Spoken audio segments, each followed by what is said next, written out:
नमस्कार प्रिय विद्यार्थियों, आज के इस वीडियो के व्याख्यान में हम बीकॉम पार्ट थर्ड ईयर के लिए ईएफएम पेपर प्रथम में ग्रामीण विकास एवं सहकारिता रूरल डेवलपमेंट एंड कोऑपरेशन में यूनिट संख्या 5 का हम अध्ययन कर रहे हैं, जिसमें चैप्टर है औद्योगिक सहकारी समितियाँ, इंडस्ट्रियल कोऑपरेटिव,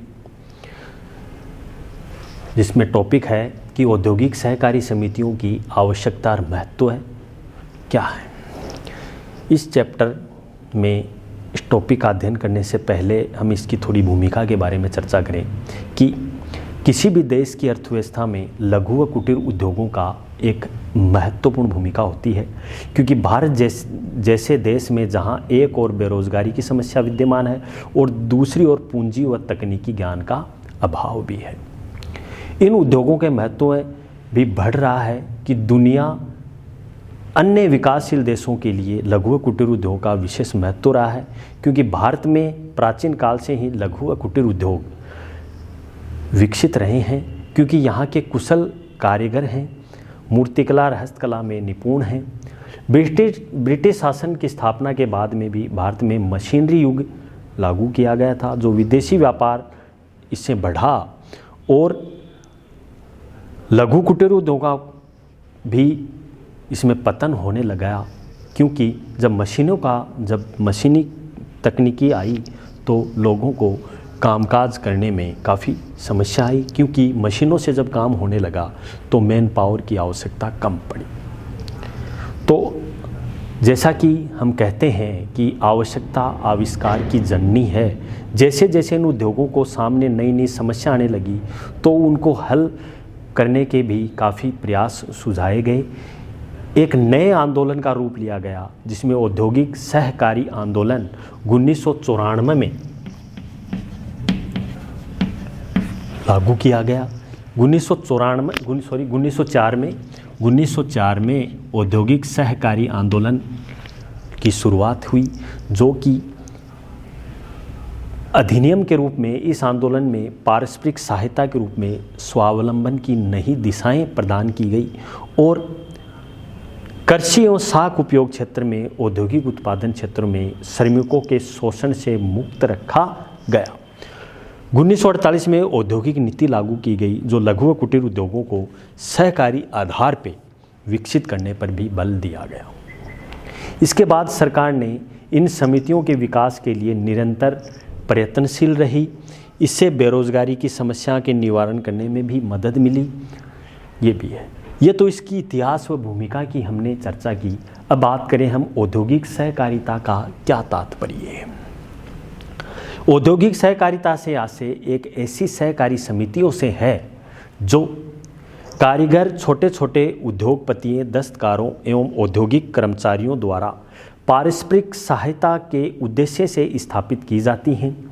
इस प्रकार की समितियों के सदस्यों का दायित्व उनके द्वारा खरीदे गए अंशों का मूल्य उनके कुछ गुणे तक ही सीमित होता रहा है, जो कि औद्योगिक सहकारी समितियां प्रथम वे सदस्यों को केवल सेवाएं उपलब्ध करवाती रहीं। औद्योगिक सहकारी समितियों के उद्देश्य की हम बात करें तो एक तीव्र गति या तीव्र दिशा इसमें मिली, जिसमें औद्योगिक सहकारी समितियों के औद्योगिक उत्पादकों में कच्चा माल, औजार और साज सज्जा वस्तुएं उचित मूल्य पर उपलब्ध करवाई गई, जिसमें समितियां थोक व कच्चा माल खरीदकर सदस्यों को सस्ते भावों पर आवश्यकता अनुसार माल उपलब्ध करवाती रहीं।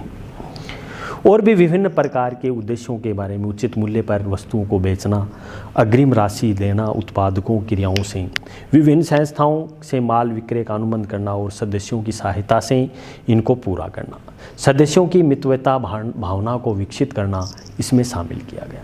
अब हम चर्चा करें, मेन टॉपिक पे आए हैं कि औद्योगिक सहकारी समितियों की हमें आवश्यकता क्यों पड़ी। क्योंकि हमारा देश गरीब और अमीर दोनों प्रकार से या दोनों वर्गों से है। अमीर वर्ग के हाथों में आर्थिक सत्ता केंद्रित होती है, वह वर्ग निर्धन वर्ग का शोषण करता है। इस वर्ग में शोषण मुक्त करवाने के लिए आर्थिक सत्ता का विकेंद्रीकरण आवश्यक होता है। इस कार्य के लिए औद्योगिक संस्थाओं के माध्यम से संभव रही है। ये संस्थाएं मुख्यतया धन के असमान वितरण को रोकती हैं और सबल वर्ग प्रदान करने में सक्षम हो पाती हैं। इस प्रकार की ये संस्थाएं औद्योगिक उद्देश्यों की पूर्ति के लिए समाजवादी समाज की स्थापना का लक्ष्य इन औद्योगिक सहकारी समितियों के द्वारा संभव किया गया। औद्योगिक सहकारिता के निम्न कारणों से भी आवश्यकता पड़ी, जिसमें प्रथम है बेरोजगारी दूर करने के लिए। एक तो ये है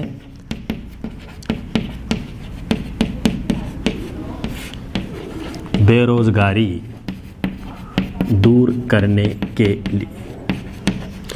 बेरोजगारी दूर करना, क्योंकि अपने देश में सबसे बड़ी प्रॉब्लम बेरोजगारी की है, क्योंकि लोग शिक्षित हैं, उनको उचित रोजगार नहीं मिल पाता है। तो बेरोजगारी की समस्या औद्योगिक सहकारी समितियां बेरोजगारी की दूर करने में ये सहायक भूमिका का निर्वहन करती हैं कि भारत में जनसंख्या तीव्र गति से बढ़ रही है, जिसके परिणाम स्वरूप कृषि भूमि की जनसंख्या का भार भी बढ़ता जा रहा है। तो इस प्रकार की समस्या का समाधान औद्योगिक विकास पर निर्भर हो पा रहा है।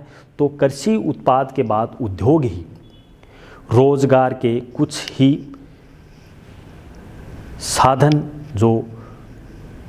साधनों की समस्या रही है, क्योंकि कृषक भी सारा समय खेती में नहीं कर सकता, क्योंकि कृषि कार्य करने के लिए कुछ महीने तक ही रहता है। क्योंकि किसानों का शेष समय व्यर्थ नहीं जाए, इसके लिए उद्योगों के विकास के आकर्षित करने के लिए सहकारी आधार पर बड़े व छोटे पैमाने पर उत्पादन करवाया गया। इसमें विभिन्न लोगों को रोजगार भी उपलब्ध करवाया।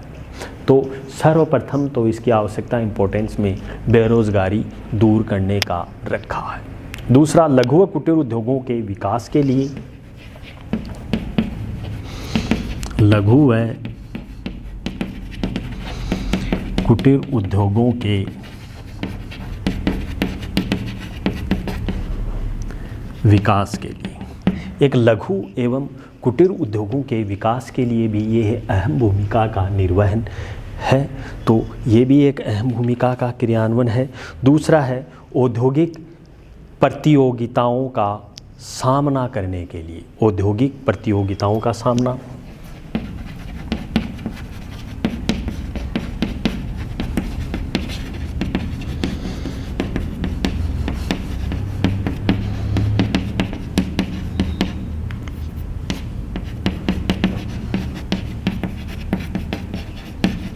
औद्योगिक प्रतियोगिताओं का सामना करने के लिए भी गिरा है, क्योंकि लघु कुटीर उद्योग बड़े उद्योगों की प्रतिस्पर्धा बचाने के लिए सहकारी समितियां इन उद्योगों पर पर्याप्त मात्रा में वित्तीय सहायता प्रदान करती हैं। ये समितियां औजारों और मशीनों की व्यवस्था करती हैं, उत्पादित माल विक्रय करने के लिए मदद करती हैं। ये समितियां कम उत्पादन लागत पर माल तैयार करने में सहयोग देती हैं, जिससे ये उद्योग बड़े उद्योगों की प्रतिस्पर्धा में जीवित रह सके। इसके अतिरिक्त औद्योगिक समितियां दुर्लभ और बीमार इकाइयों को मिलाकर सुदृढ़ इकाइयों का भी गठन करती हैं, जिससे ये इकाइयां बड़े पैमाने पर प्रतिस्पर्धा उद्योगों की सरलता से सामना कर सके। अगला है लघु उद्योगों को आर्थिक एवं अन्य सुविधाएं। लघु उद्योगों को आर्थिक एवं अन्य सुविधाएं। लघु उद्योगों को आर्थिक व अन्य सुविधाओं में मुख्यतया औद्योगिक सहकारी समितियां लघु उद्योगों के सुशासन के लिए निम्न ब्याज दर पर धन की व्यवस्था करती हैं, और कुछ स्वयं उत्पादन करने वाली समितियां अन्य संस्थाओं जैसे व्यापारिक बैंक, सरकार, सहकारी समितियां और अन्य माध्यमों से सरलता से ऋण प्रदान कर लेती हैं, जिससे वित्त की समस्या का समाधान उसे नहीं करना पड़ता है। तो ये भी एक समस्या है, क्योंकि इसके अतिरिक्त इन समितियों को अंश पूंजी कई गुणे तक ऋण प्राप्त हो जाता है, जिनसे इसे सस्ता माल व आधुनिक औजार मशीनें खरीदने के लिए दिक्कत नहीं होती है। तो इस प्रकार अगला है बड़े पैमाने के उत्पादन के लाभ। बड़े पैमाने के उत्पादन के लाभ। बड़े पैमाने के उत्पादन के लाभों में advantage of large scale production में लघु व कुटीर उद्योगों को सहकारी आधार पर विकास करके बड़े पैमाने पर उत्पादन किया जाता है। इन सहकारी समितियों के अनेक सदस्य होते हैं जो अनेक साधनों को इकट्ठा करने के लिए सम्मिलित प्रयत्नों से बड़े पैमाने पर प्रोडक्शन करते हैं। क्योंकि ये क्रम चलता रहता है तो आर्थिक विकास में तेजी गति आने से अर्थव्यवस्था सुदृढ़ होती है। अगला है इसकी आवश्यकता महत्व में तैयार माल का विपणन।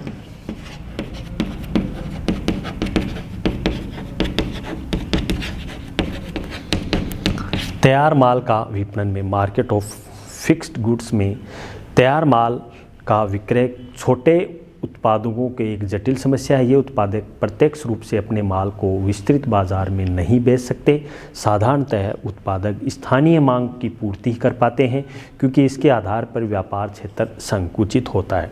अतः माल के विस्तृत विपणन के लिए सहकारी समितियों की इसमें सहायता लेनी होती है, जिससे वे समितियां अपने सदस्यों पर माल विक्रय करके ऐसे संस्थान को बेचती है जहां माल अधिक खपत हो। इस प्रकार हम कह सकते हैं कि औद्योगिक सहकारी समितियां बाजार विस्तार करके छोटे उत्पादकों की आय में वृद्धि करती है, जिससे उनका आर्थिक स्तर ऊंचा होता है।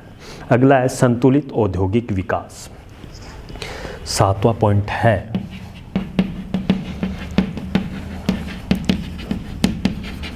संतुलित औद्योगिक विकास। संतुलित औद्योगिक विकास भी एक अहम भूमिका है।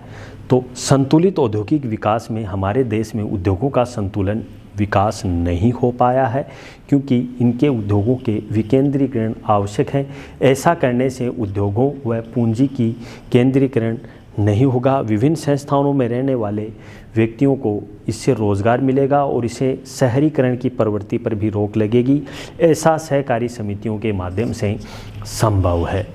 तो अगला है अन्य महत्व और आवश्यकताओं की हम बात करें तो अन्य महत्वों में औद्योगिक सहकारी समितियों के माध्यम से बेरोजगारी दूर होगी, निर्धनता में कमी होगी, लोगों की क्रय शक्ति में वृद्धि होगी, आर्थिक स्तर ऊंचा होगा और इसके अतिरिक्त ये समितियां अपने सदस्यों के परस्पर सहयोग व एकता भाईचारे का पाठ भी पढ़ाती हैं।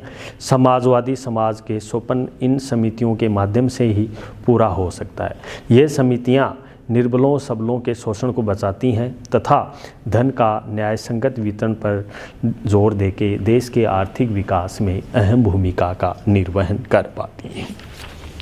तो इस प्रकार विभिन्न प्रकार की औद्योगिक समितियों के विभिन्न प्रकार के कार्य हैं जो कि कारीगर उत्पादन और शिल्प मार्ग के विभिन्न दृष्टिकोण में ये क्रियान्वित हैं और विभिन्न प्रकार के इसमें हैं जिसमें उत्पादन करने वाली संस्थाएं और सम्मिलित हैं।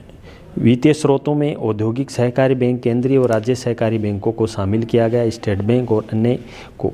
अब हम नेक्स्ट वीडियो में चर्चा करेंगे कि औद्योगिक सहकारी समितियां हैं उनके विकास में आने वाली कौन कौन सी समस्याएं हैं और उनको औद्योगिक विकास के सुझाव हेतु जो सुझाव हैं उनके बारे में हम नेक्स्ट वीडियो में चर्चा करेंगे कि किस प्रकार से औद्योगिक सहकारी समितियों के विकास की समस्याएं रही हैं और कौन कौन सी ऐसी समस्याएं हैं उनके बारे में और औद्योगिक विकास या औद्योगिक सहकारिता के सुधार हेतु कौन कौन से सुझाव रहे हैं।